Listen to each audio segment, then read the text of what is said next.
My personal mission is to partner with others to share God's hope and healing. And so I believe that at the heart of Pathways to Promise are these partnerships among faith communities and other partners so that we can bring resources for people living with mental health challenges and their loved ones. Pathways to Promise also supports recovery and resources and curriculums and trainings to help faith communities have access to opportunities for support and recovery. And so as I begin, I want to celebrate the many years of leadership that people here on this call have provided and the faithfulness of our denominations that have supported the mission of Pathways to Promise for many, many years. I stand on the shoulders of giants. And so I thank those who have gone before me. I am also very grateful to the United Church of Christ, who called me in 2018 to be their first staff person, directly overseeing the ministries of mental health justice and disabilities justice. So I come into this conversation as a person with lived experiences of my own mental health challenges. I am in recovery from post-traumatic stress disorder. I also grew up in a family with very serious and chronic mental illness. My father was a veterinarian, community leader on the school board, and his brain disease progressed over the years, and he began to lose control of his life, and because of his untreated bipolar disorder. And so I'm a person who grew up in a home in the 80s who didn't really know what bipolar disorder was, but we knew that something wasn't right. In our family, bipolar disorder runs in the generations. And so my brother lives with bipolar disorder. He also, very bright and gifted, went on to get a PhD and was not able to pursue his career because of his disability. And so I have a brother who's on full disability from bipolar disorder. And so a lot of my life's work has been this healing journey in a society and in a church where stigma causes shame, causes us to hide who we are, to put on a mask and just to smile and show up at church as if everything is okay and wearing our Sunday best. I was called into the ministry, and what I realized is that I could not be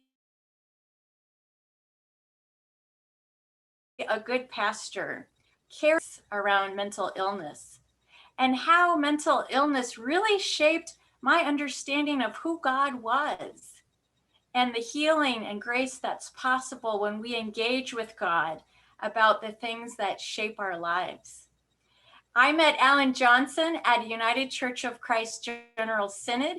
He offered a workshop on how to start a mental health ministry in your church. And I was so excited to go to that space and to talk about this thing that had been a shadow of secrecy all throughout my life and adulthood. And so in talking with Alan, I began to see this is a space in the church to help people find hope, to help and to tell these stories about who God is in our lives. And so with Alan's encouragement and with of how mental illness showed up in my life. And that is my first book, Blessed Are the Crazy, Breaking the Silence of Illness, Family, and Church. I finished writing that book when my son was about 2 years old. And if any of you are parents, you know that having a child changes everything. And so I began to think about what it was like to be a person growing up with such serious mental illness family, being a person in recovery from post-traumatic stress disorder, being a pastor, but also being a wife and being a mother, and how mental illness impacted my marriage and how mental illness impacted parenthood. And so I knew that God was calling me to tell that God story of how mental illness impacted my marriage. But before I could really get my wrap my arms around it, I needed to do more inner work and more healing. And so I began several years of intensive therapy working on myself, because it's so easy when things aren't going well to point your finger at the other person and to say, this isn't working because of you. If you were to get fixed, then everything would be okay. But I realized that I am a person on a healing journey. And so it was kind of into my recovery where I discovered that the models we have for marriage, and as people of faith, when we talk about what it means to get married, and as a pastor and other faith leaders who facilitate blessed unions, premarital counseling is often part of what we offer. But very rarely does the conversation in premarital counseling talk about mental health. Very rarely are the couples encouraged to explore their family histories of mental health. Rarely, if ever, are couples encouraged to take mental health first aid as part of their premarital counseling. But I began to wonder, what if? What if every couple during their engagement took a mental health first aid course? What if we gave people the tools that they need in order to succeed? So I was bumping up against a lot of myths, the myth of perfect love. And I believed, as people of faith, we really set folks up for failure, because we perpetuate these stereotypes of the myth of the perfect love. And we teach our children this, even still, that they need someone else to be whole, that they need to be married in the first place, that they need to have children. And so there's all these ways we narrow and limit who people can fully be. And so I found myself following this myth of perfect love and realizing that love wasn't so perfect.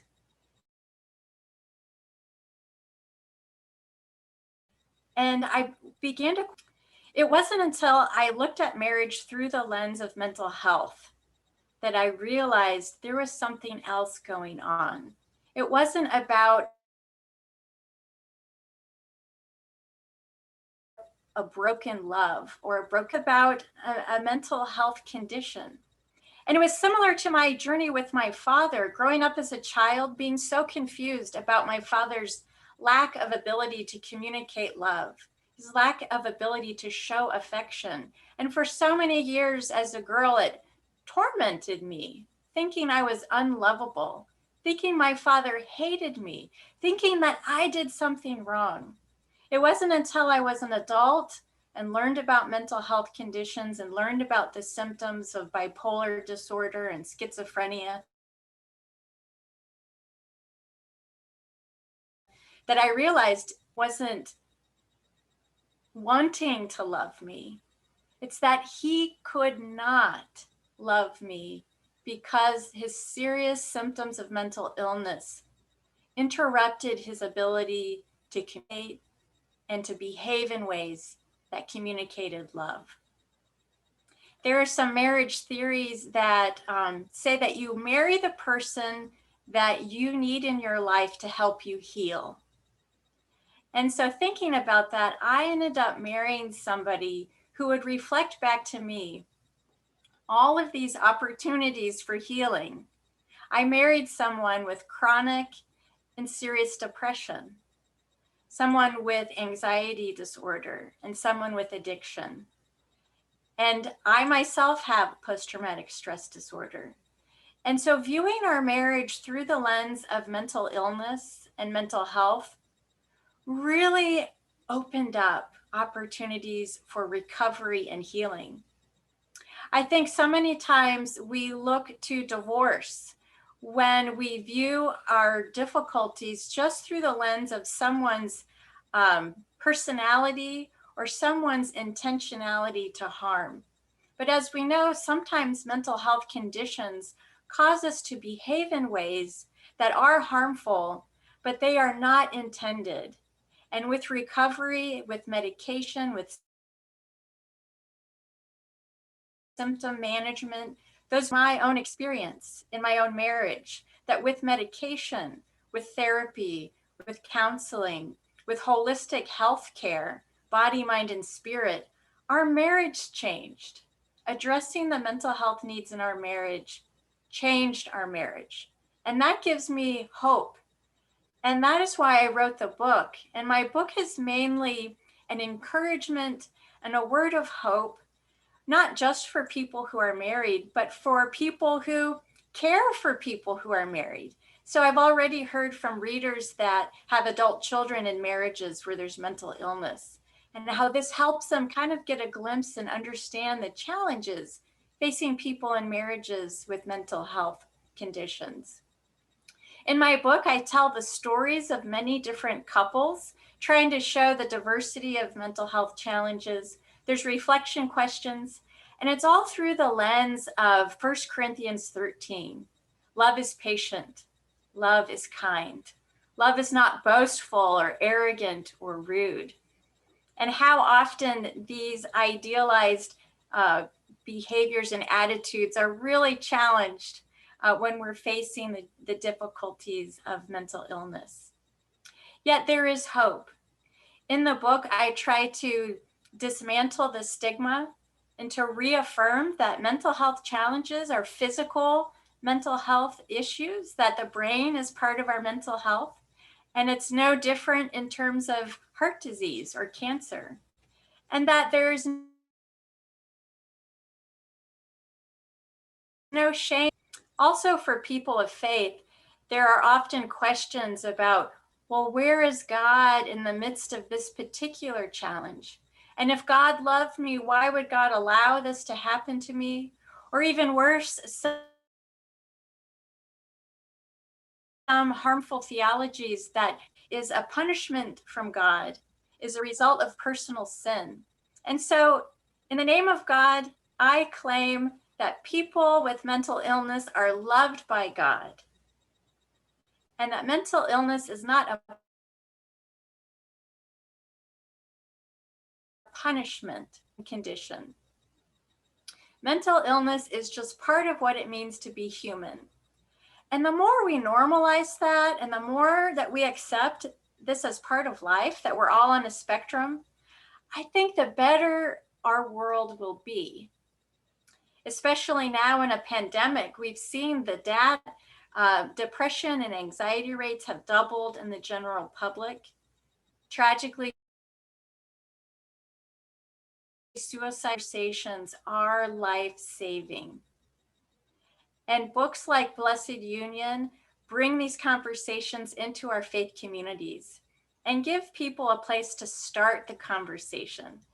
And I really am grateful that God called me to break the silence, because it's just a place to begin, knowing that there are so many other stories to be told, so many other stories to honor and listen to.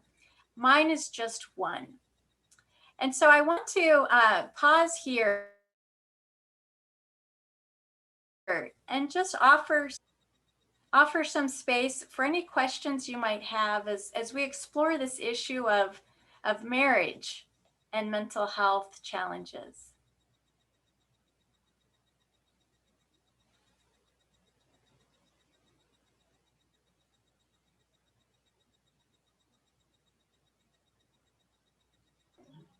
I have one. I Yes. have one. I would like to ask, as a single woman, not married yet. However, what would you suggest? Because mental health is important, and everything you said, I am like 100% with you. What would you suggest the conversation should start with someone who maybe are in that process of I would say courting or getting to know one another, and they began a liking of one another and maybe possibly thinking about a possible future together. So what would you recommend how that that conversation should be introduced? Well, it's always great to start with yourself. So I would focus on wellness practices and your own self-awareness of your mental health. And so as you're getting to know someone, find out, how do they relax? How do they Are they paying attention to their mental health? Are they aware of it? Have they seen a doctor to have a checkup from the neck up, as Patrick Kennedy says? Are they taking medication? You can say, I've wondered if antidepressants would help me. I'm open to getting that if they would help me feel better. Sometimes I think I might need them. What about you? Have you found medications to help you? I think the more we just get comfortable with naming that this is part of who we are, that we get comfortable about sharing with people part of our journeys and our stories.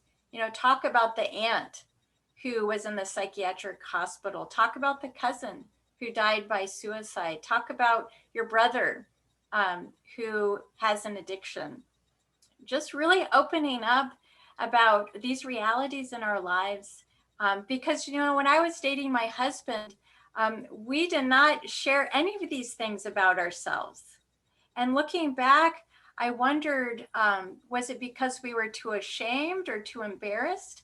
I think we were afraid that we would turn the other person off if we were real about who we were.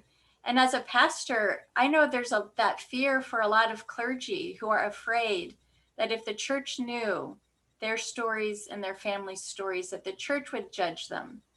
People might be afraid of losing their jobs, and that's really because of the stigma. And so for all of us, whether we're married or single, taking care of our own mental health really is where it starts. We know we can't change other people. We can only change ourselves. We have been in marriage therapy. Our whole marriage, we saw a premarital. And so even in our own premarital counseling, not once did mental health come up. And in our marriage therapy, we had a therapist early on in our marriage that wasn't very helpful. A nice person, but just wasn't helping us dig deeper. And so part of why we moved to Indiana was to be in an urban setting that had more resources. So part of our relocation was to live where there would be better mental health care. And we're really fortunate that our health care is excellent. We have no caps on our mental health that we receive. And so I like to kind of joke with people that there are 9 people in our marriage. And so that's really another myth, is that this newlywed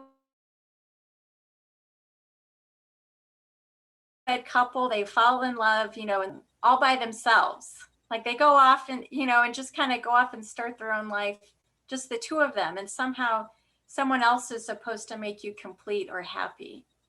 But what we found is we need my individual therapist, my partner's therapist, our marriage therapist, a family therapist because we have a child, a psychiatrist, a pastor for us, a general practice doctor, a babysitter, and we also need a spiritual advisor who prays with us frequently. So cool to really make this a recovery and an ongoing journey of healing.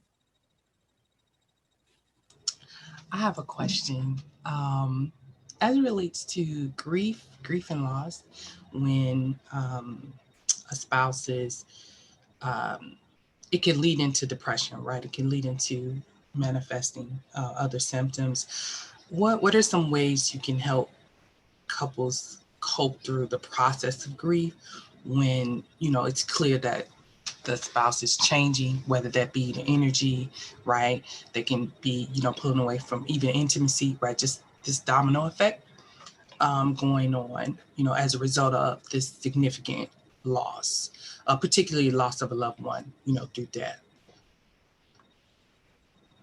Thank you for naming the grief. And that's why I think our faith communities are so important. We need our people to be with us in that valleys of the shadow of grief, of loss. It's very hard. And it does impact our sense of intimacy, our sense of emotional connection, physical connection. And so I would add to that grief that you were naming, the grief of losing what you may once have shared. And that over the years in a marriage, there's ups and downs with mental health challenges. We can grieve that we're not as close as we once were physically. Maybe we're not as close emotionally. And that can leave void. There can be a real void in our lives because of that. And it can be tempting to find ways to fill that void that aren't healthy for you or your marriage. And that's, for me, why I had to seek out the circle of support for myself. Friends, pastors, professional mental health providers, support groups, because as you name, that grief is real. I believe that God's love is endless, and that it is God's love that fills that void for me. And I think I learned that early on in my life with that hardship with my father, looking to my biological father to love me the way I needed to be loved, and being so disappointed and let down. It turned me to God. And so for me, that's one way I have learned to fill that void, to get that deep love that I need. It is in God's arms that I am held. It is in God's heart that I am loved.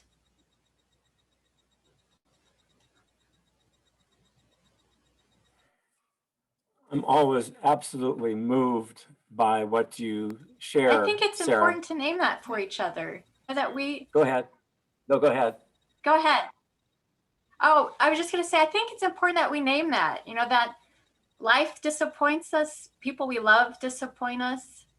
And what I've learned about mental illness is that it's not always on purpose, like I used to think. It's not always on purpose. Maybe there's something else going on for that person that's interfering or impacting the way they behave or communicate. And if they got help, if they got medication, if they got treatment, if they were able to be in recovery, things might get better.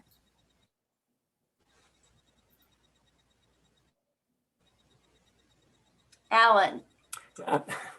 Again, I'm just so moved by your vulnerable strength in telling your own story.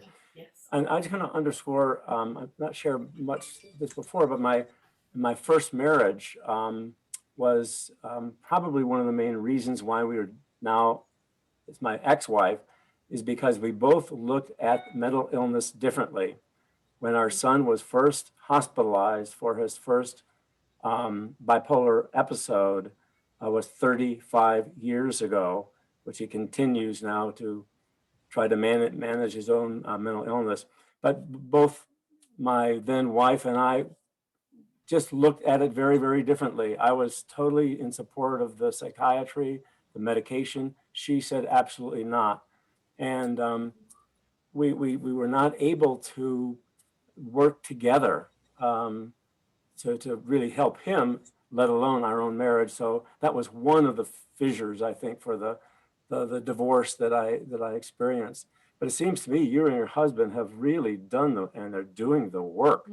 I mean, you're on the same page, or at least you're willing to have a conversation. I couldn't even get my then spouse into therapy. What makes it work and what makes it break down?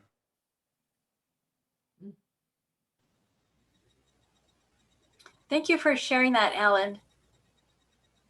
And I hear the pain. What a painful experience. Mm-hmm. Mm-hmm. And I wonder, in your experience of that, it sounded like you were leaning towards mental health professionals, getting treatment, psychiatry, and your partner had a different understanding of what was happening. And I wonder about the stigma Or what was it that caused your partner to have such a different view of it? I just think she thought it was somebody's inability to deal with their life. Yes. I mean, so it wasn't stigma, it wasn't shame. It was just like, get over this, get through it. Come on, what's happening? I mean, how often do we hear that, right? About people with mental health challenges. Oh, just get over it, stop overreacting. And I have a brother, as I said, with bipolar disorder on disability, and he's given me permission to share that sometimes he is treated that way, discrimination. And I think that's ableism. That's ableism, when we assume that all people are able-bodied and need to be a certain way, and we don't acknowledge that there are these differences. There's neurodiversity, there's people of mental health. But it is challenging. I know for my mother, in her marriage, she divorced, and I tell part of that story in this book. My father had anosognosia, which was a symptom that blocked his ability for self-insight. And so while she tried to work with the marriage, he refused to go to counseling. He refused to see a psychiatrist. He refused to get treatment because he didn't think anything was wrong with him. He did not feel like he had a problem, even though the rest of us saw that he was delusional, that he was manic, that he was having violent outbursts, that he was hearing voices. He didn't seem to understand what was happening to him.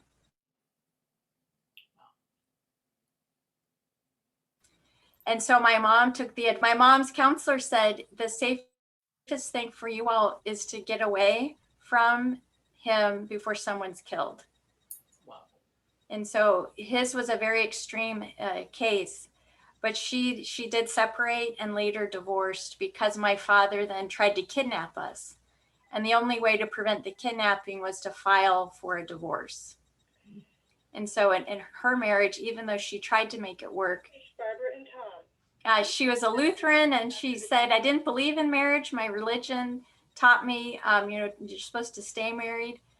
But she had to do what was best for her and for us 5 kids. And for us, that was a divorce. And so sometimes divorce is the way of love. Divorce is the way of healing.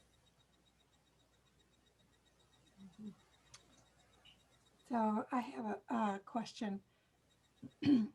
I'm wondering if you have any insight in how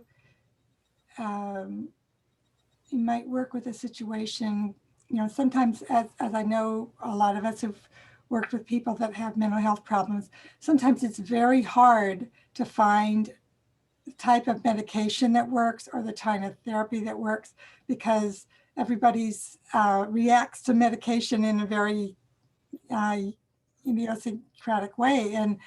And sometimes people are really struggling and cannot, they even find that the medication has done them harm in some way and are, because of that, resistant to trying it and, want to do alternative things or whatever. And I'm not sure if you have any wisdom for how to approach that kind of situation. Well, I wrote in my book about a scare we had when we were in marriage therapy, and we kind of got into a lull in the conversation. You may have had those where you're just like, I'm not sure what else to talk about. It's kind of an awkward silence. And out of that long silence, my husband starts to say that he's thought about suicide. And that's the first I had known of that. And I was shocked and I was hurt. I was really scared and shocked. And it turned out that this was a new medication he had started a few months ago. And one of the possible side effects was suicidality. And if that is your side effect, you're, talk to your doctor right away. And so we called a psychiatrist who has told him to stop taking that medication. And that night where he talked about feeling suicidal, we went to a NAMI support group, a peer-to-peer group that just happened to be right down the road, literally 5 minutes from our house. And he was able to sit in that circle and to check in with people he'd never met before and tell them what he was going through. Wow. So that really helped us. And I know that Alan Johnson and the work of the Mental Health Network and others have models of spiritual support groups. And these types of groups, whether they're the NAMI peer-to-peer group or a spiritual support group, we need places that will hold us when we're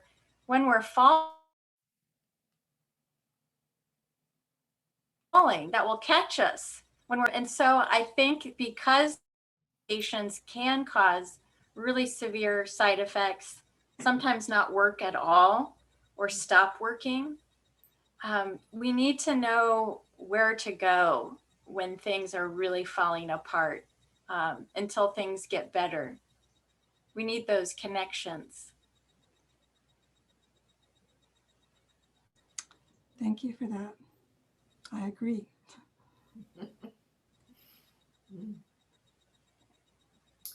I'd like to ask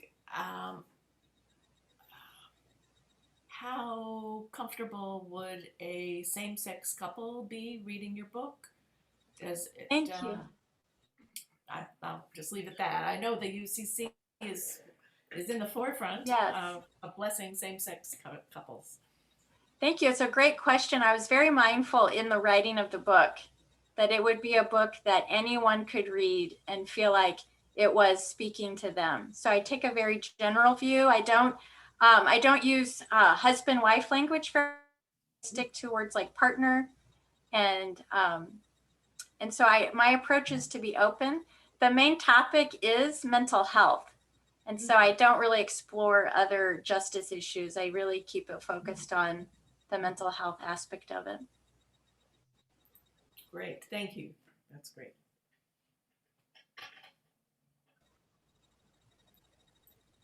I'm aware that, as you mentioned, there's a lot of good marriage therapy out there and there's a lot of bad marriage therapy out there. My first marriage, unfortunately, encountered some bad marriage therapy. But, and I was curious about, we tend to be so individualistic in our approach to mental health in our society. And I was thinking, wouldn't it be great if there was something called marriage mental health first aid, or I love that idea. Wow. relationship mental health first aid? I love that. Yeah. And I was thinking about some of the typical NAMI programs. I'm not as familiar with them as I should be, but is there any place, I know, for example, the Catholic Church has marriage enrichment ministries. Are there any sort of good ministries or support programs that you have become aware of for couples, that so they don't have to do it all on their own? No, I did not find any specific to this topic, and maybe other people know about them.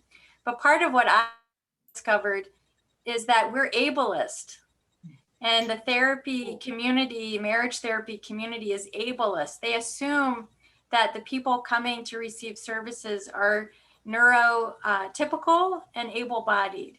And so the folks that I looked at, Harville Hendricks and Helen LaKelly Hunt in Making Marriage Simple, they're one of the marriage therapy folks. Their whole theory about partnership marriage assumes that both people in the partnership are fully, capable of engaging in this marriage therapy, and they don't make any room. One person might have debilitating depression or suicidality. And so there's this unrealistic expectation and that ableistic model that people are equally capable and equally able, right? Because as I hear more and more folks talk about living with mental health challenges, some weeks it's 80% I'm doing that most of the stuff and my partner's doing 20. But when my partner's feeling better, then it comes up to maybe, 50-50, but it swings and it changes.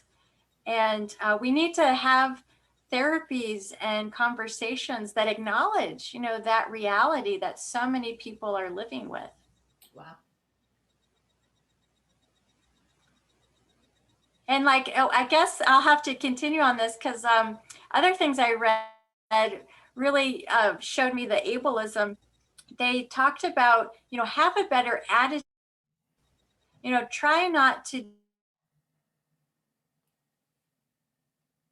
do annoying habits.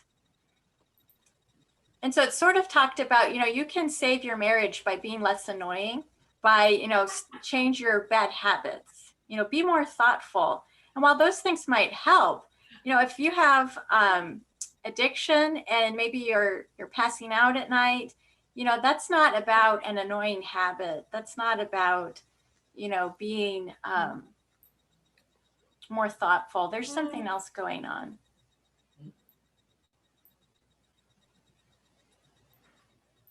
Another kind of follow up on that, just a little footnote.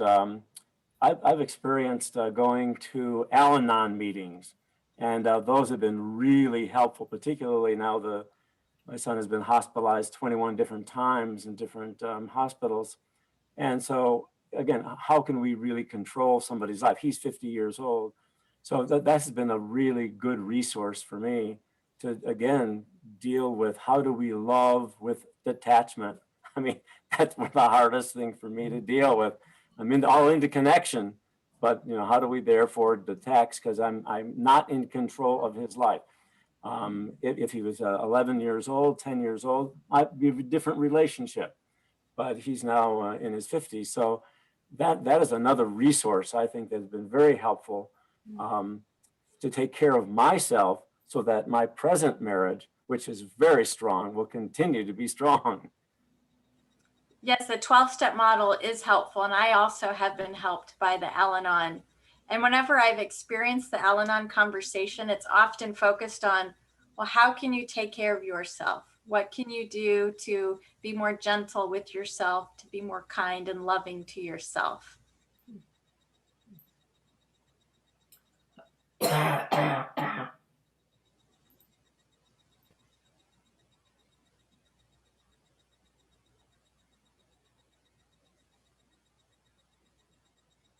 I think one of the hardest things too on this topic, as I've listened to readers, is that it's still a very tender topic. It's very taboo.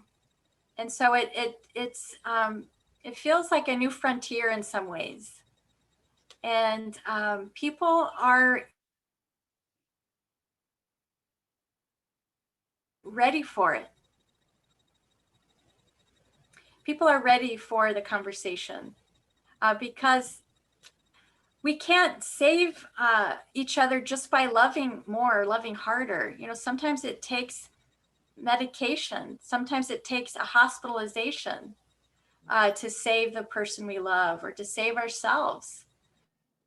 I really hope to help equip people with more tools so that they can, have a life of flourishing and a life where they experience recovery and wellness. I'm curious as to why you think people are now ready. I think following up on Barbara's question, I hate to say it, but the mental health profession, as we all know, has caused a lot of damage.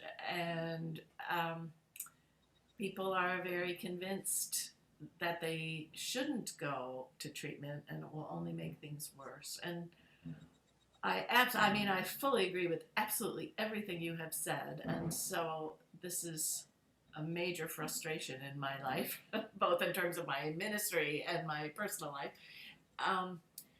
So I really appreciate your hopefulness, but could you give some examples of why you're so hopeful that people are ready to hear this? Yeah, well, I think people are ready for the conversation. because we can't continue status quo. We cannot keep things the way they're going. We're not going to make it.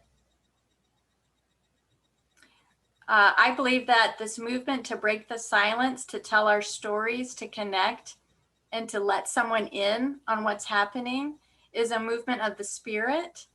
And our faith communities are part of that movement. And so when I say people are ready, let me be specific. People are ready for the conversation. Because this type of isolation from the stigma is very lonely, and it's killing us. It really is. I was on a call last night with a book group, and the couples that came to that, and they were just so ready to tell people what it's been like in their marriage, and they were ready for community. And I think that's the thing, is ready to show people, see, this is what we've been carrying all along, and can we belong here? Will you accept us?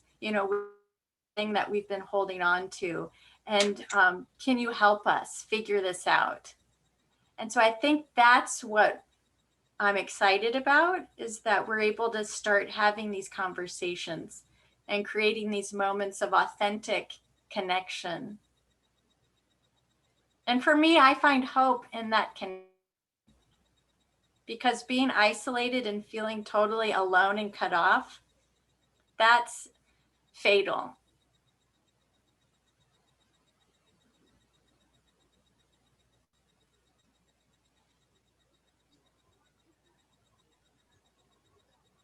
You have availability to do these kinds of Zoom discussions for different networks around the country? I would love to. I feel called to that. And I would be happy to talk to any group or organization or church to lead a discussion. chalicepress.com. You can order bulk copies of the book. They're 20% off right now. And they have a special that if you order 10 books, you get a free 1-hour Zoom session with me facilitating. So that's chalicepress.com. But beyond that, be in touch with me, Sarah Griffith Lund @gmail.com. And I want to be in conversation with you. This is my heart's passion. And I'm excited and hopeful to be partnering with you all.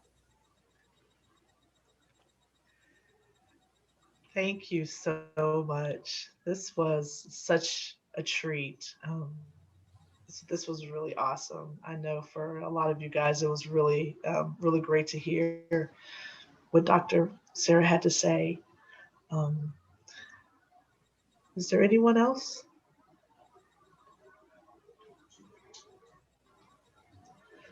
Well, we want to use the last 10 minutes of what we have here to have each of you guys kind of share what you guys have been working on, or to report things that you all are doing currently right now in the areas of where you are. We're all, representing the United States, so we're all in different areas. So if you could just kind of give us a little bit of what you guys are doing, and we'll try to, and then from there we'll end this wonderful time that we've had together. So who would like to go first and kind of share what you guys are working on at this time? I know in the greater Chicagoland area, the Interfaith Mental Health Coalition has almost monthly discussion topics similar to this.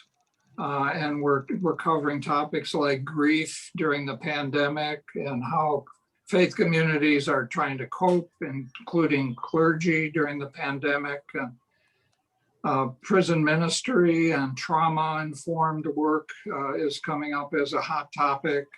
And we're working on a resource repository for different mental health and substance use and trauma focused networks in the Illinois greater Chicagoland area, so we can all find out where to go for a trauma-informed training for a congregation, or where to go for a companionship training, or where to go for a youth mental health first aid training. So there's good stuff like that happening in spite of not being able to meet in person. Mhm. That's awesome. Thank you so much. It's good to know.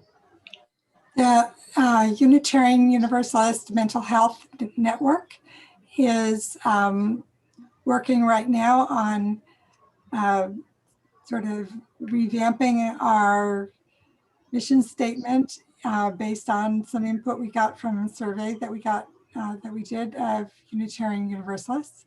And we will be giving a presentation about trauma and mental health at our Unitarian Universalist General Assembly, which is going to be an online General Assembly this year.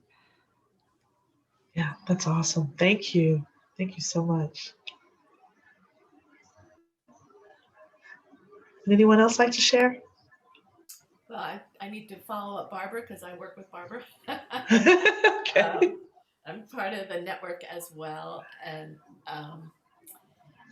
she's much too modest. She's also just finished a book called Held, which I would highly recommend and is available through the Unitarian Universalist. It's not the Beacon Press, but Ex Libris is the online Unitarian bookstore. But if you just search for Held by Barbara, you'll find it. And to answer Sue, it just outlines how to get a ministry started, and perhaps for those of us who are not so Christian based, it's a resource, since we are the interfaith coalition here. It's a resource for the not quite so Christian, though certainly applicable very much across the board. I'm in Northern Illinois, and so I also work with Robert, and I'm very involved right now in the prison ministry, especially, and That's awesome. that is where I realized combining the mental health ministry and the prison and the justice in Illinois, well, everywhere, everywhere, that's what is needed for our two ministries to be working together. Thank you, Janet. I just wanted to mention that I am on the schedule for the Pathways to Promise webinar on my book. So I think a couple of months, or maybe 3 or 4 months, something like that, I'm on the schedule. So right, I'm jumping more about that. Yeah. This is awesome. Thank you, ladies. I'm part of the Interfaith Network on Mental Illness here in Boulder, Colorado. And since last March, actually a year, every Monday we have sent out a newsletter. And the newsletter has included poems, music, articles, themes on hope, grief. The one this Monday was pets and mental health. I love that one. It's really great fun. But again, it's free. I just put in the chat inmi.us if you want to receive the Monday newsletters. But that also includes that coming up this week, we've done 50 Thursday programs called Conversations for Connection, Supporting Mental Health. And if you'd like to see the list of all the programs that we've done, I just put my email address in the chat as well. But again, it's been a wonderful way to connect when we're not able to connect physically.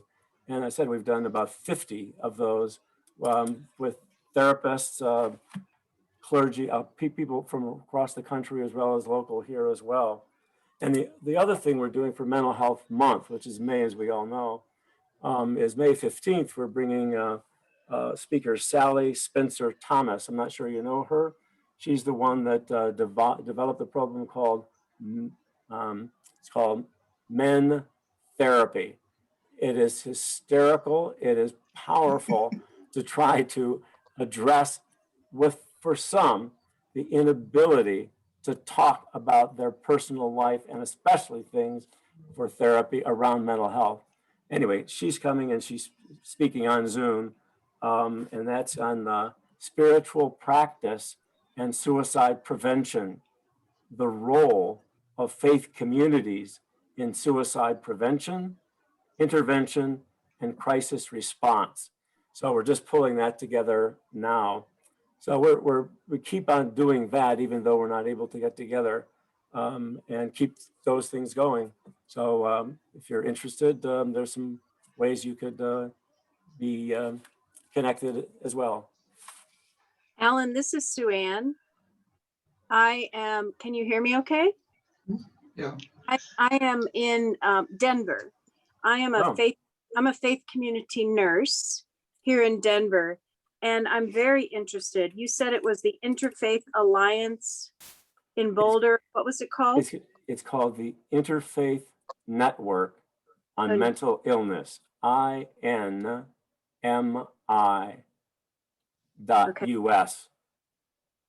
Yeah, that's great. Yeah, we've been doing a lot of stuff. That sounds great. I will reach out to you for sure. But we'd love to. Yeah, I have a real passion for faith communities being involved in mental health and mental wellness. And I was a faith community nurse in Minnesota 20 years ago. And at that point in time, I started a faith health ministry or a mental health ministry at the congregation I was at. And I've only been at this congregation that I'm at now for a year. So I know it takes some time to build rapport and trust before you can navigate those waters about mental health and mental illness. But it's great to know there's resources in the area.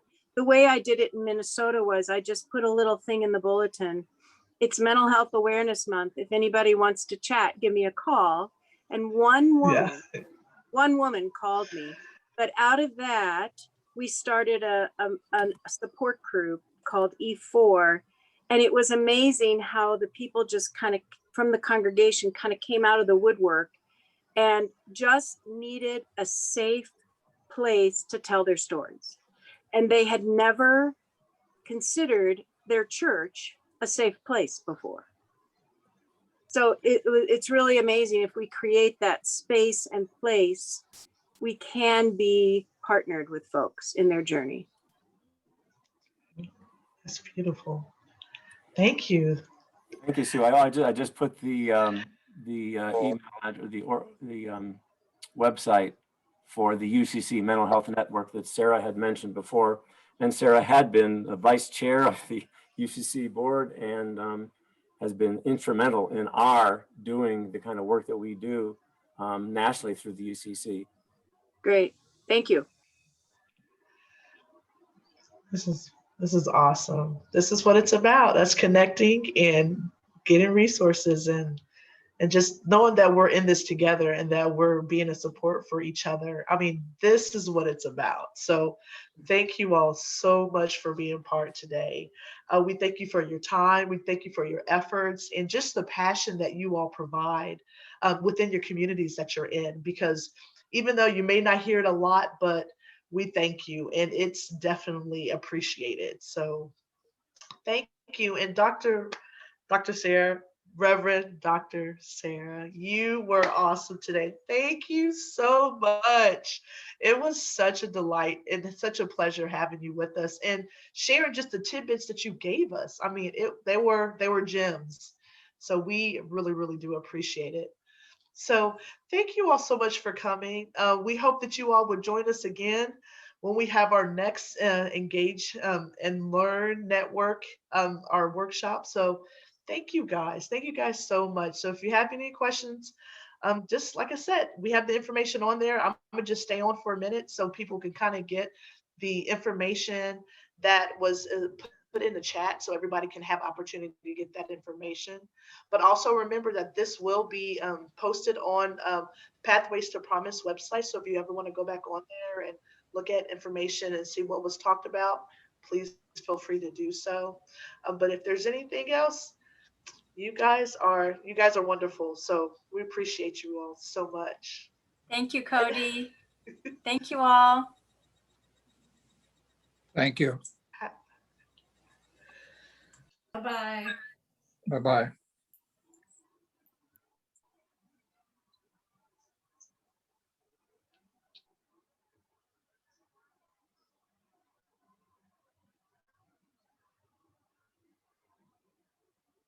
Hey, Marianne, you still there? Hey,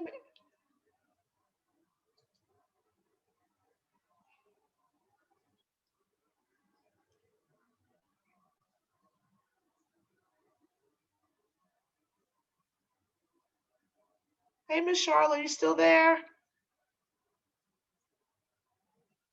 Okay.